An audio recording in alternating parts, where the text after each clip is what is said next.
Shilpa Parhar. I am a psychiatrist practicing at Panvel, Navi Mumbai. Today I will be speaking about anxiety disorders and a very specific anxiety disorder called OCD or obsessive compulsive disorder. As the name suggests, this disorder consists of two parts, obsessions and compulsions.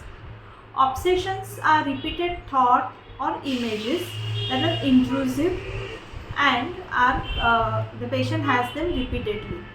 They may be egosyntonic or ego-dystonic. That means the patient may realize that the thoughts are their own, or they may feel that the thoughts are alien to them. The different types of obsessions may be obsessions regarding number, obsessions regarding contamination, obsessions of sexual thoughts or blasphemous thoughts. These are usually followed by an anxiety which the patient finds it very difficult to control. And then to reduce that anxiety, the patient does certain acts repetitively. These acts are called compulsions. So there are various types of compulsions depending on the obsessions. The patient may have repeated washing, cleaning, or they may have a compulsion to arrange things in a symmetry, or they may have compulsion to repeat certain numbers in their mind or repeat certain chants in their mind.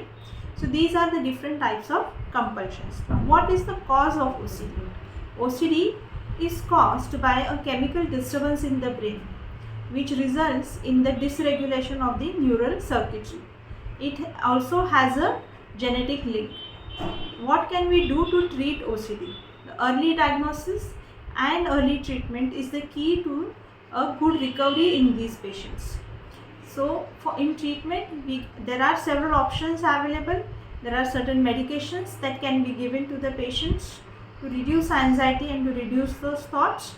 Also, along with that, there are certain behavioral therapies like thought stopping, reversal, and systematic desensitization that can be done to reduce the compulsive behavior of the patient. Thank you.